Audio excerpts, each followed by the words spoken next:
ನಮಸ್ಕಾರ ಗೆಳೆಯರೆ, ಮತ್ತೊಂದು ವಿಡಿಯೋಗೆ ಸ್ವಾಗತ. ಇವತ್ತೇನಪ್ಪ ವಿಡಿಯೋ ಅಂದರೆ, ಇವತ್ತು ನಮ್ಮೂರಿಗೆ ರಾಮ್ಲು ಅವ್ರು ಬರ್ತಿದ್ದಾರಂತೆ. ಅವ್ರು ರಾಮ್ಲು ಅವ್ರು ಬಂದು ಯಾವ ಥರ ಭಾಷಣ ಮಾಡ್ತಾರೆ, ನಮ್ಮ ಊರಿನ ಬಗ್ಗೆ ಏನು ಹೇಳ್ತಾರೆ, ನಮ್ಮ ಒಂದು ಗುಡಿಯ ಬಗ್ಗೆ ಏನು ಹೇಳ್ತಾರೆ ಅಂತಂದು ನೋಡ್ಕೊಂಬರೋಣ. ವಿಡಿಯೋ ಮತ್ತೆ ನೋಡಿ, ಲೈಕ್ ಮಾಡಿ, ಶೇರ್ ಮಾಡಿ, ಸಬ್ಸ್ಕ್ರೈಬ್ ಮಾಡಿ.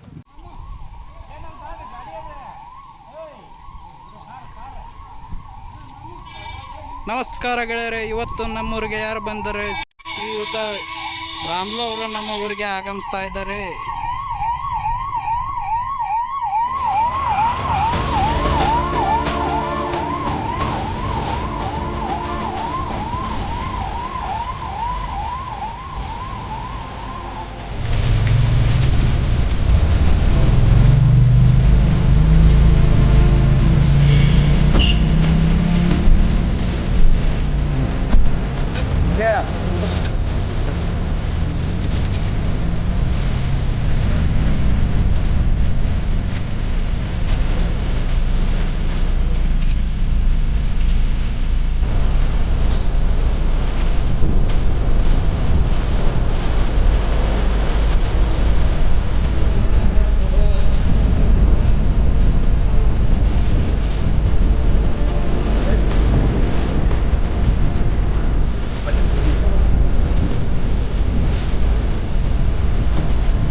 ಕಾರಣದಿಂದ ಇದಕ್ಕೆಲ್ಲ ಕೂಡ ಗ್ರಾನೈಟ್ ಹಾಕ್ಸ್ಕೊಡ್ಬೇಕಂತ ಹೇಳಿ ಕೇಳಿದ್ರೆ ಅವ್ರು 8 ವರ್ಷ ಹಿಂದ್ಗಡೆನೆ ನಾವು ಕೊಟ್ಟಿದ್ವಿ. ಅಂದ್ರೆ ಅಜ್ಜೋರು ಅವತ್ತು ಕೂಡ ಒಂದು ಸಂಕಲ್ಪ, ದೇವಸ್ಥಾನ ಪ್ರಾರಂಭ ಆಗುವಂತ ಸಂದರ್ಭದಲ್ಲಿ ನಾನು ಕಾಲಲ್ಲಿ ಚಪ್ಪಲಿ ಹಾಕಲ್ಲ, ಎಲ್ಲಿ ತನಕ ಈ ದೇವಸ್ಥಾನ ಪೂರ್ಣ ಪ್ರಮಾಣದಲ್ಲಿ ಮುಗಿನ ಅಲ್ಲಿ ತನಕ ಕೂಡ ಕಾಲು ಚಪ್ಪಲಿ ಹಾಕಲ್ಲ ಅಂತ ಅವತ್ತು ಸಂಕಲ್ಪ ಮತ್ತೆ ದಿನಗಳಲ್ಲಿ ಎಲ್ಲರೂ ಸಹಕಾರದಿಂದ ಅವತ್ತಿನ ರಮಣ ಲಂಬಾಣಿ ಆಗಿರ್ಬೋದು, ನಮ್ಮ ಹಿರಿಯರಾದಂತ ಸನ್ಮಾನ್ಯ ಮಾನ್ಸ್ಟರ್ ಕುಟುಂಬ ಸುಪರಾಗಿ ಆಗಿರ್ಬೋದು, ಎಲ್ಲರೂ ನಿಮ್ ಕೈಲಾದಷ್ಟು ₹1 ಕೊಡೋರು ₹1, ₹10 ಕೊಡೋರು ₹10, ₹100 ಕೊಡೋರು ₹100, ಅಷ್ಟು ಎಲ್ಲರಿಗೂ ಸಹಾಯ ಮಾಡ್ಕೊತ ಬಂದಿರಿ. ಇವತ್ತು ಪುನಃ ಭಗವಂತ ಬೂದಿ ಬಸವೇಶ್ವರ ಸ್ವಾಮಿ ನಮ್ಮೆಲ್ಲರನ್ನೂ ಕೂಡ ಕೂಡ್ಸಂತ ಕೆಲಸ ದೇವಸ್ಥಾನದಲ್ಲಿ ಮಾಡಿದ್ದಾರೆ. ಹಂಗಾಗಿ ಇವತ್ತಿನ ಕಾರ್ಯಕ್ರಮದಲ್ಲಿ ಶ್ರೀಶೈಲ ಮಹಾಸ್ವಾಮಿಗಳು ಬಹಳಷ್ಟು ವಿಚಾರಗಳನ್ನು ತಿಳಿಸಿದ್ರು. ಅದೇ ರೀತಿ ರಾಮಣ್ಣ ಲಂಬಾಣಿ ಸಾಹೇಬರು, ನಾಗರಾಜ್ ಕುಲಕರ್ಣಿ ಅವರು, ಸುನಿಲ್ ಮಾನ್ಸೇಟ್ರು, ವಿಜಯ್ ಅವರು, ನಿಂಗಪ್ಪ ಅವರು, ಅದೇ ರೀತಿಯಲ್ಲಿ ಮತ್ತು ನಮ್ಮ ಶಿವಪುತ್ರಪ್ಪ ಸ್ವಾಮೀಜಿಯವರು, ಪ್ಯಾಟಿಯವರು, ಅನೇಕ ಮಂದಿ ವಿಚಾರಗಳನ್ನು ಅವರು ಹೇಳಿದಂತ ಟೈಮಲ್ಲಿ ಎಲ್ಲರ ಉದ್ದೇಶ ಒಂದೇ, ದೇವಸ್ಥಾನ ಆದಷ್ಟು ಶೀಘ್ರದಲ್ಲೇ ಮುಗಿಬೇಕು. ಮೊನ್ನೆ ಅವರು ನಮ್ಮ ಮನೆಗೆ ಬಂದಂತ ಟೈಮಲ್ಲಿ ರಾಮ್ಲೋರೆ ತಾವು ಬಹುಶಃ ನಾನು 7-8 ಸಾರಿ ದೇವಸ್ಥಾನಕ್ಕೆ ಬಂದು ಹೋಗಿದ್ದೆ.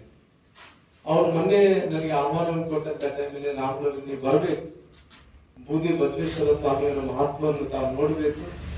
ಇವತ್ತು ಕೆಟ್ಟ ಕಾಲ ಎಲ್ಲರಿಗೂ ಬಂದೇ ಬರ್ತಾವ, ನಿಮಗೂ ಕೂಡ ಕೆಟ್ಟ ಕಾಲ ಬಂದಿರ್ಬೋದು, ಅವೆಲ್ಲ ಕೂಡ ಪರಿಹಾರ ಆಗ್ಬೇಕಂದ್ರೆ ನೀವು ಪುನಃ ಬೂದಿ ಬಸವೇಶ್ವರ ದೇವಸ್ಥಾನವನ್ನು ದರ್ಶನ ಪಡ್ಕೊಂಡು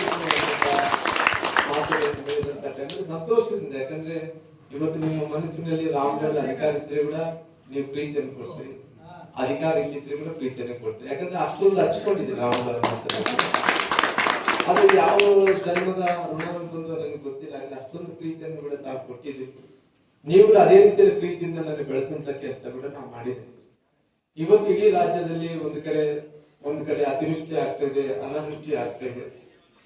ಇವತ್ತು ನಮ್ಮ ತುಂಗಭದ್ರಾ ನದಿ ಈ ಕಡೆ ಬಲದಂಡೆ ಆಗಿರ್ಬೋದು, ಎಡದಂಡೆ ಕಡೆ ಸಾಕಷ್ಟು ಇನ್ನ ಮಳೆ ಜಾಸ್ತಿ ಆಗ್ತಿದೆ. ಆ ಕಡೆ ಶಿವಮೊಗ್ಗ ಕಡೆ ಭದ್ರಾದಲ್ಲಿ ಮಳೆ ಜಾಸ್ತಿ ಆಗ್ತಿದೆ.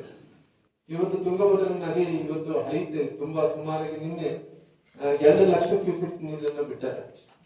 ಸಾಕಷ್ಟು ಇನ್ನ ನಾನು ಆ ಕಡೆ ಒಳದಲ್ಲಿ ಹೋಗುವಂತ ಟೈಮಲ್ಲಿ ರೈತರು ಇಲ್ಲ ರಾಮ್ಲೋರೆ ನಮ್ಗೆ ಒಳ್ಳೆಯಂತ ಹರಿತಾ ಇದೆ.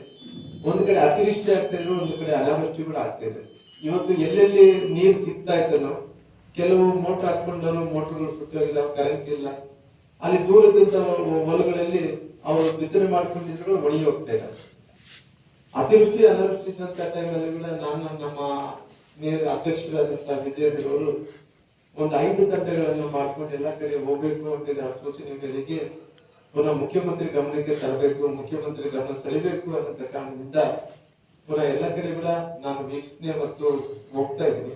ಆ ವರದಿಯನ್ನು ಕೂಡ ಎಷ್ಟೆಷ್ಟು ನುಕ್ಸಾನ ಆಗಿದೆ ಅಂತ ನೋಡುತ್ತ ಟೈಮಲ್ಲಿ ನಮ್ಮ ಗದಗಿನಿಂದ ನಾವು ಮುಂಡ್ರಿಗಿ ಹತ್ತರಿಂದ ನೋಡ್ಕೊಂಡ್ರೆ ಅಲ್ಲಿಂದ ಅಲ್ಲಿ ತನಕ ಕೂಡ ಅಂದ್ರೆ ಹತ್ತತ್ರ ಬಳ್ಳಾರಿ ಜಿಲ್ಲೆ ತನಕ ಕೂಡ ಸುಮಾರು 2 ಲಕ್ಷ ಎಕರೆ ಪ್ರದೇಶ ನಷ್ಟ ಆಗಿದೆ. 2 ಲಕ್ಷ ಎಕರೆ ಪ್ರದೇಶ ಹಂಗಾಗಿ ಬಹಳಷ್ಟು ದೊಡ್ಡ ನುಕ್ಸಾನಗಳು ಆಗಿರೋ ಕಾರಣ ಈ ವರದಿಯನ್ನು ಮುಖ್ಯಮಂತ್ರಿಗಳಿಗೆ ಕೊಡಬೇಕು, ಕೇಂದ್ರ ಕೂಡ ಕಳಿಸ್ಬೇಕು ಅನ್ನೋ ಕಾರಣದಿಂದ ವರದಿಯನ್ನು ಆಲ್ರೆಡಿ ಶೇಖರಣೆಯನ್ನು ಕೂಡ ಮಾಡ್ಕೊಳ್ಳುವಂತ ಕೆಲಸ ಮಾಡ್ತೀನಿ. ಇವೆಲ್ಲ ಕೂಡ ಮುಗಿಸುವಂತ ಕೆಲಸ ಮಾಡ್ತೀನಿ. ಯಾಕಂದ್ರೆ ಇವತ್ತು ಯಾವುದೇ ವಿಚಾರಗಳು ಯಾವುದೇ ಶಾಶ್ವತವಲ್ಲ. ಅವ್ರು ಹೇಳಿದಂತೆ ಇವತ್ತು ನಮ್ಮ ಬಸವರಾಜ್ ಅವರು ಹೇಳ್ತಾರೆ, ನಮ್ಮ ನಾಗರಾಜ್ ಅವರು ಹೇಳ್ತಾ ಇರೋರು ಯಾವುದೇ ಶಾಶ್ವತ ಅಲ್ಲ. ನಾವು ಇರ್ತೀವಿ ಹೋಗ್ತೀವಿ, ನಾವು ಮಾಡಿದಂತ ಕೆಲಸಗಳು ಶಾಶ್ವತ. ಹಂಗಾಗಿ ನಾನು ಯಾವತ್ತೂ ಕೂಡ ನಮ್ಮ ಶ್ರೀಶೈಲ ಸ್ವಾಮಿ ಗುರುಗಳ ಮೇಲೆ ಆಗಿರ್ಬೋದು, ನಂತರ ಬೂದಿ ಬಸವೇಶ್ವರ ದೇವಸ್ಥಾನದಲ್ಲಿ ಆಗಿರ್ಬೋದು, ಎಲ್ಲರೂ ಪ್ರೀತಿ ಅಭಿಮಾನ ಇದೆ ಅಂತ ಅಧಿಕಾರದಲ್ಲಿ ಟೈಮಲ್ಲಿ ಕೂಡ ಅದೇ ಪ್ರೀತಿ ಕೊಟ್ಟಿದ್ದೀವಿ, ಅಧಿಕಾರದಲ್ಲಿ ಟೈಮಲ್ಲಿ ಕೂಡ ಅದೇ ಪ್ರೀತಿಯನ್ನು ಕೊಟ್ಟಿದ್ದೆ. ಹಂಗಾಗಿ ನನಗೆ ಯಾವತ್ತಿದ್ರು ಶಾಶ್ವತ ಆಗಿ ಜೀವನದಲ್ಲಿ ನನ್ನ ಕೊನೆಯ ಉಳಿಸಿದಂತ ಕೂಡ ಗದಗ ಜಿಲ್ಲೆ ನನ್ನ ಕರ್ಮ ಪ್ರೀತಿ ವಿಶ್ವಾಸ ಇದ್ದೇ ಇರುತ್ತೆ. ಹಂಗಾಗಿ ಮುಂದಿನ ದಿನಗಳಲ್ಲಿ ಇವತ್ತು ದೇವಸ್ಥಾನದಲ್ಲಿ ಇವತ್ತು ನೀವು ಹೇಳಿದಂತೆ ನಾನು ಬಂದಿದ್ದೀನಿ. ಇವತ್ತು ಪ್ರಾರಂಭ ಆಗ್ಬೇಕು, ಆದಷ್ಟು ಬೇಗನೆ ಮುಗಿಸ್ಬೇಕು. ಯಾಕಂದ್ರೆ 8 ವರ್ಷಗಳಿಂದ ಕಾಯ್ದೆ ಆಗ್ಬೇಕಂದ್ರೆ ಇನ್ ಮುಂದೆ ನಿಲ್ಲಾರಂತ ಕೆಲಸ ಆಗ್ಬೇಕು. ಪುನಃ ಆದ ನಂತರ ಇನ್ನೊಂದು ಒಳ್ಳೆ ಕಾರ್ಯಕ್ರಮ ಮಾಡಂತ ಕೆಲಸ ನಾವು ಮಾಡೋಣ ಅಂತ ಮಾತುಗಳನ್ನು